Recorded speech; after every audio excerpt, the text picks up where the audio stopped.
He wasn't a lawman, he was the last option before chaos took over. In Cobra, justice wasn't served, it was enforced, hard and fast, with no room for questions. This wasn't Stallone's clean-cut champion. This was something colder. In 1986, Sylvester Stallone was everywhere. His name, his body, his brand. But Cobra wasn't meant to celebrate heroism. It was meant to showcase a man pushed beyond it. Behind the leather gloves and custom pistols stood a character designed for one thing: elimination without empathy. And yet, what the public saw was already a softened version. The original cut ran longer, delving deeper into the mind of a man unraveling. Cobra was once written as a psychologically damaged figure, brooding, brutal, and disturbingly detached. It tested poorly, audiences were unsettled. And just like that, the real version vanished. What remains are whispers, glimpses in production, stills, lines in scripts that were never spoken, rumors of a reel that never left the editing room. Some say Stallone himself buried it,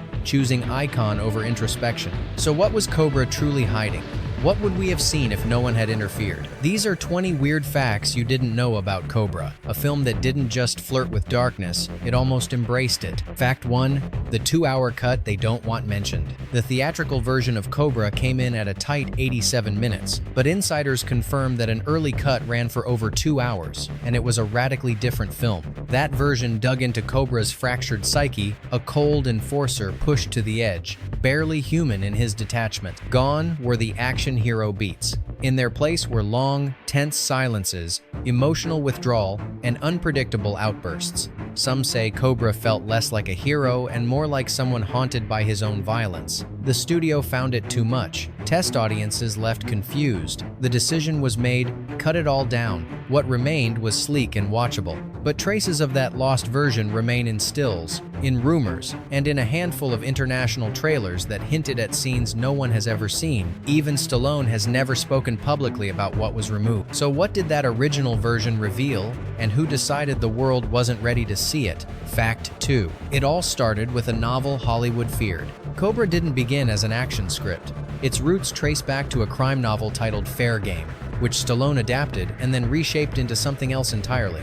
The book focused on a flawed, deeply human cop operating in moral gray zones. It was gritty, cynical, and grounded in psychological realism. Stallone initially stuck close to that tone. Early drafts of the screenplay kept the internal struggles, the ambiguity, and the city as purgatory atmosphere. But that version never made it to screen. Once test audiences responded with discomfort, the studio steered the project into safer territory. What emerged was more straightforward: a cult, a chase, a hero with a catchphrase. The source material's layers were stripped in favor of spectacle. Still, hints of the original DNA remain, especially in the way Cobra barely speaks or connects. Did Hollywood flinch at the chance to explore a darker story? Or was it always destined to become something easier to sell? Fact 3, test audiences couldn't handle the first cut. The original cut of Cobra didn't shock audiences with gore, it unsettled them with emptiness. Viewers reportedly described the film as emotionally cold and disturbingly hollow. This wasn't the tough but charming Stallone from Rocky. This was a man who barely reacted even to death. One deleted scene featured Cobra using extreme force in an interrogation. There was no flair, no justification, just clinical brutality. The studio realized fast that this wasn't going to work for mainstream audiences. Massive edits followed. Romantic beats were added, music cues were changed, entire monologues disappeared.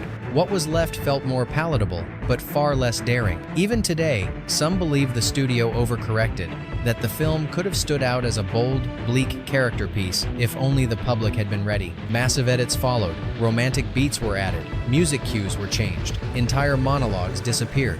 What was left felt more palatable, but far less daring. Even today, some believe the studio overcorrected, that the film could have stood out as a bold, bleak character piece if only the public had been ready. Much like Ramirez, the slasher in Cobra killed seemingly at random, spoke in apocalyptic tones, and thrived in shadows. His weapon of choice, a custom blade, resembled knives found at crime scenes connected to Ramirez. Some of his lines echoed transcripts from Ramirez's court proceedings. Fact 4.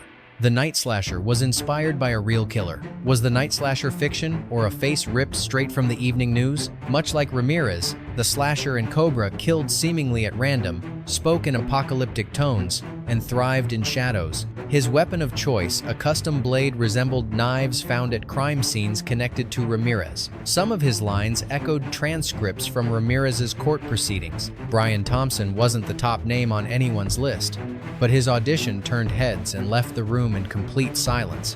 He didn't read from the script. Instead, he delivered a chilling monologue, staring straight into the lens, calmly explaining why humanity needed to be reset. One deleted scene featured Cobra using extreme force in an interrogation. There was no flair, no justification, just clinical brutality. The studio realized fast that this wasn't going to work for mainstream audiences. Stallone reportedly said only one sentence after the performance: "He is the part." From there, Thompson was cast and remained in a near-permanent state of intensity throughout production. Crew members described him as unsettling, not because he was unkind, but because he was always in character. Much like Ramirez, the slasher in Cobra killed seemingly at random, spoke in apocalyptic tones, and thrived in shadows. His weapon of choice, a custom blade, resembled knives found at crime scenes connected to Ramirez. Some of his lines echoed transcripts from Ramirez's court proceedings. One deleted scene featured Cobra using extreme force in an interrogation. There was no flair, no justification, just clinical brutality. The studio realized fast that this wasn't going to work for mainstream audiences. Fact 6.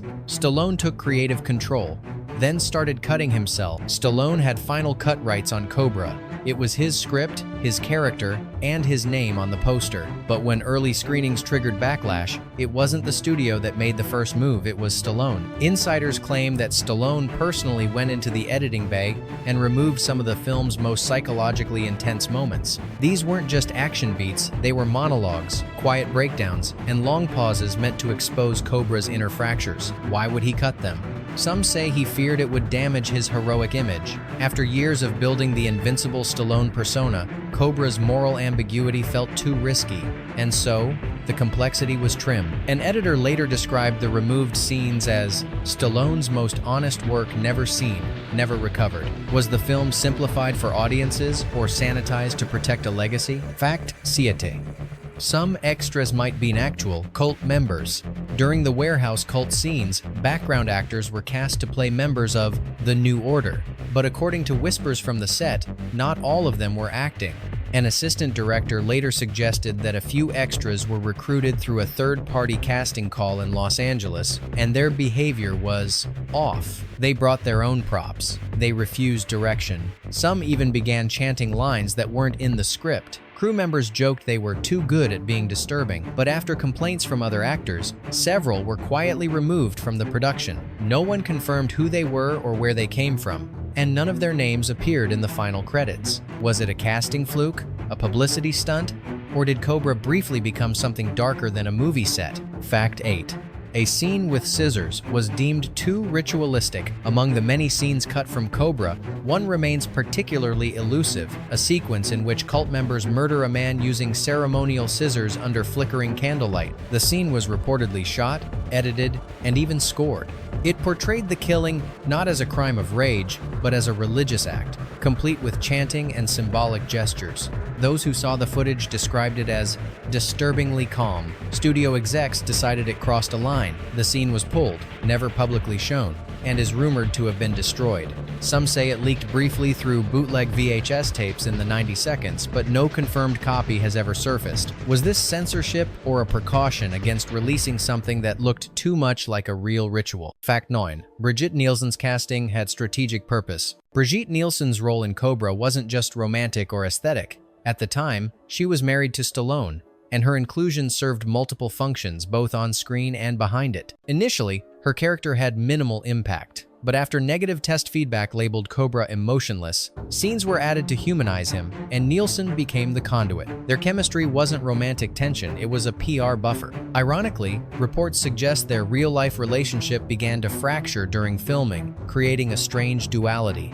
The script tried to show closeness while reality drifted apart. Was Nielsen cast for her talent, or to make the film's brutal anti-hero seem more relatable? Fact 10. The supermarket sequence was once a mini-movie. The supermarket standoff that opens Cobra became iconic for its brutality and brevity, but it wasn't always meant to be brief. The original cut of this sequence ran over 8 minutes and played out more like a suspense short film than a traditional action opener. The killer was shown pacing slowly, rambling about societal collapse, while terrified shoppers huddled behind shelves. Meanwhile, Cobra doesn't storm in, he waits outside, assembling his gun with eerie calm, listening to chaos without emotion. Once inside, his movements were slow, predatory. One shot reportedly showed him watching a crying child before delivering a line so cold it was pulled immediately after test screenings. Even the final kill had a different tone, less heroic, more clinical. The studio trimmed it all down. The final version became a fast jolt to grab attention, but the longer cut painted Cobra as something more unsettling than heroic. Did the audience lose out on one of the darkest action intros ever filmed? Once inside, his movements were slow,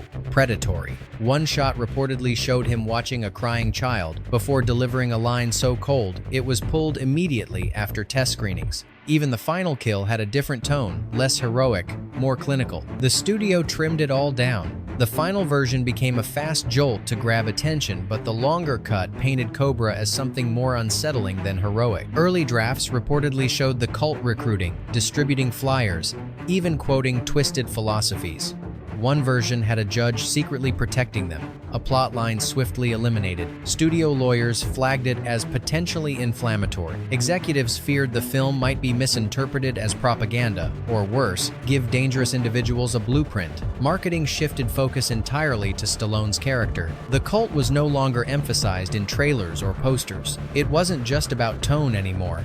It was about avoiding real-world consequences. Was Cobra a warning or a weapon that almost landed in the wrong hands? Fact 12. The factory location was condemned after filming. The grim industrial wasteland where Cobra's climax unfolds wasn't a soundstage. It was a real abandoned steel plant in Los Angeles. Production crews embraced its rusted walkways and cavernous gloom, but the site had a reputation even before filming began. Shortly after wrap, city inspectors declared the facility structurally unsafe. Asbestos, chemical residue, and decaying floors made it a legal hazard. Some crew members later claimed to experience respiratory issues. Locals believed the place was cursed, tied to past accidents and whispered tragedies. One persistent rumor suggested a dead body was found near the site weeks after filming, though no official report confirmed it. The building was torn down in the early 90 seconds. Today, a parking garage stands in its place, but for a brief window, it served as a fitting tomb for the film's darkest moments. Was the factory just a backdrop, or did it leave something behind in every frame? The building was torn down in the early 90 seconds. Today, a parking garage stands in its place, but for a brief window, it served as a fitting tomb for the film's darkest moments. Was the factory just a backdrop, or did it leave something behind in every frame? Originally, the film's final act was meant to be more psychological, a tight, shadowy showdown between Cobra and the night slasher, stripped of spectacle. But the studio wanted something louder. Within 48 hours, the crew was sent scrambling to draft, block, and shoot a full-scale chase scene. The result? A sequence filled with near misses, improvised stunts, and adrenaline-fueled edits. But the production was chaos. With little prep time, safety protocols were bent. One stunt driver suffered a serious crash after overshooting a jump into a pile of barrels. Others reported malfunctions due to tight turnaround. The scene delivers, but watch closely, and you'll notice it feels disconnected from the rest of the film. Tonally, it's pure mayhem.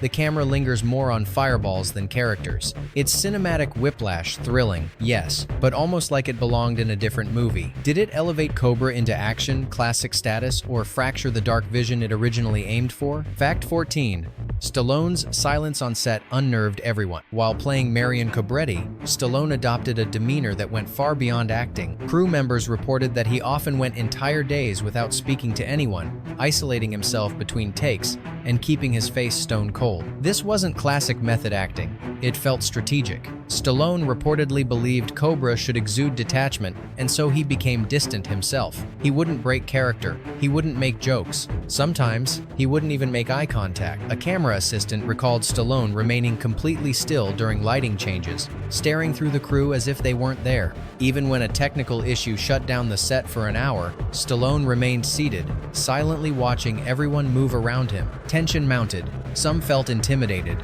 Others called it commitment. But whatever it was, it bled into the performance. The result is a character who doesn't just feel cold, he feels unreachable. Was Stallone chasing authenticity or slipping into something he couldn't entirely step out of?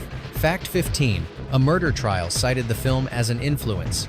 Just 1 year after Cobra was released, it appeared in a courtroom not as evidence in a copyright case, but as influence in a real murder trial. A young man in Oregon was on trial for a violent killing, and his defense lawyers claimed that Cobra had played a role in his psychological unraveling. The defendant, it turned out, was obsessed with the film. He had allegedly memorized several lines spoken by the night slasher and was found with drawings of axe-wielding cult figures resembling scenes from the movie. The defense argued that the movie's message, justice through violence, chaos beneath society, had blurred his moral compass. Prosecutors pushed back, and the jury ultimately returned a guilty verdict. But the media seized on the connection. Headlines accused Cobra of glorifying vigilantism. Warner Brothers issued no official statement, while Stallone declined all interviews about the case. It wasn't the first time a movie was blamed for real-world violence, and it wouldn't be the last. But Cobra's inclusion in legal proceedings added a layer of darkness to its legacy. Was it just coincidence or proof that the film had tapped into something too primal to contain? Fact 16. The original tagline was deemed too hostile to use.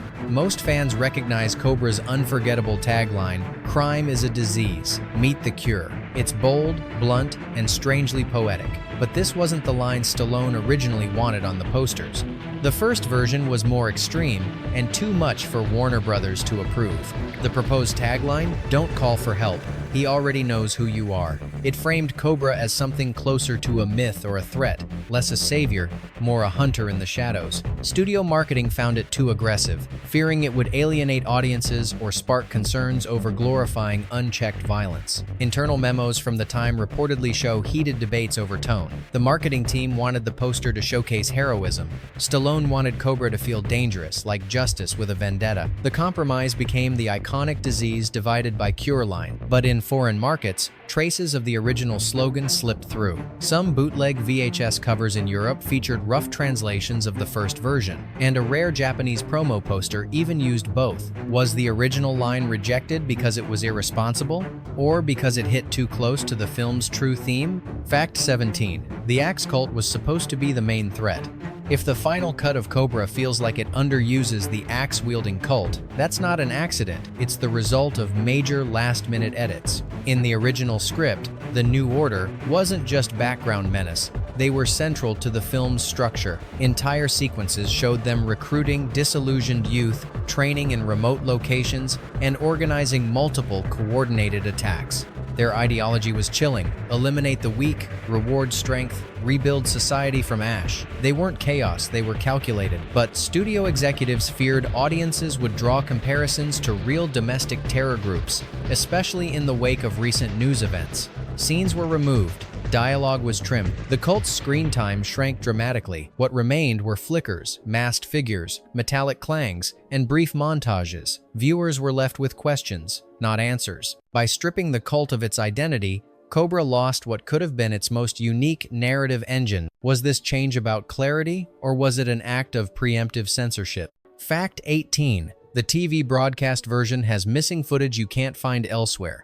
When Cobra was prepped for TV broadcast, the studio had a problem: how to fill time after removing graphic violence. The unexpected solution? Insert deleted scenes never used in the theatrical version and never released on home video. These moments weren't throwaway. One showed Cobra quietly watching families at a diner, hinting at his isolation. Another involved a late-night conversation with Ingrid, where he admits he doesn't believe in redemption, only containment. These scenes offered emotional nuance too much, perhaps, for the fast-paced theatrical release. But on television, they gave viewers a rare glimpse into who Cobra was behind the mirrored shades. The strange part? These edits were done quickly and never archived properly. Most were wiped during standard TV tape recycling. Only a few fans recorded them on VHS, and low-quality uploads have circulated for decades. Warner Brothers has never acknowledged these alternate cuts, but for those who caught them late at night, they remain a haunting glimpse of the version Stallone almost made. Did TV censors accidentally restore what the studio tried to erase? Fact 19. The original ending was meant to leave you hollow. In the film we got, Cobra rides off victorious. The villain is dead, the damsel is saved. But this resolution was far from Stallone's first idea. Early versions of the script ended very differently, not with triumph, but with tragedy. According to leaked storyboards and testimonies from crew members, Ingrid didn't survive in the original cut.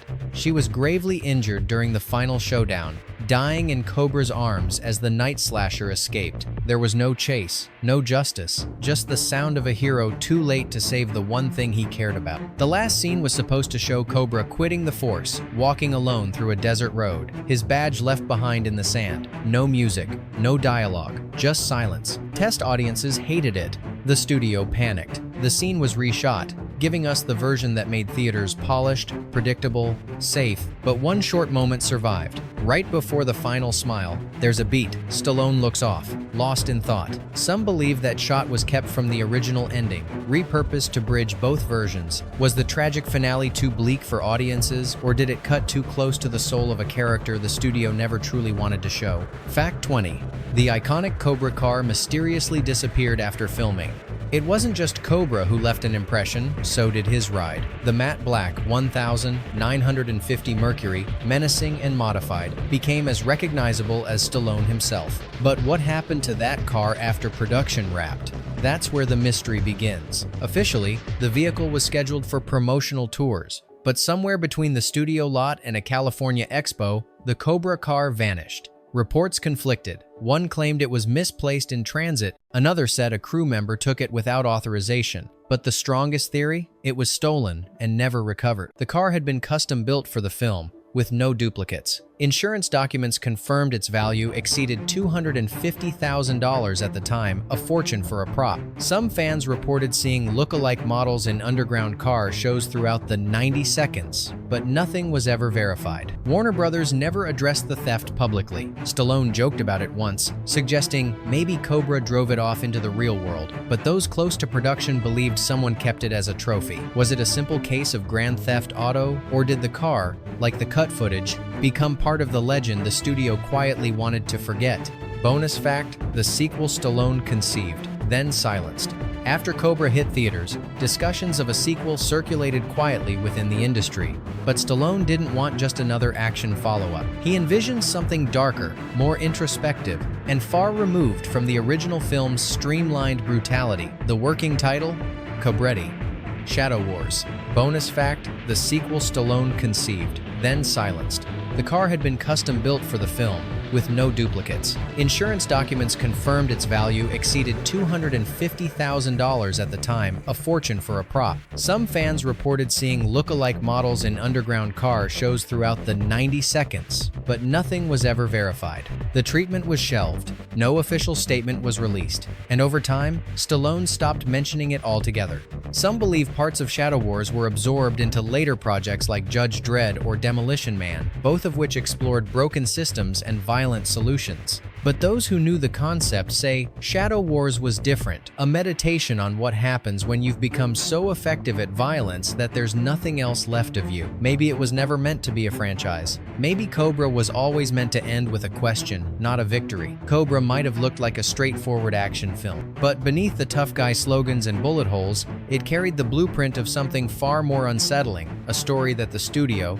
and maybe Stallone himself, chose to silence. Now we want to hear from you. If the original cut had been released, would Cobra be remembered as Stallone's boldest film or the one that crossed a line? And which lost film, forgotten character, or buried controversy should we uncover next? Subscribe to Behind the Fact, where we don't just tell stories, we unearth what was never meant to be seen.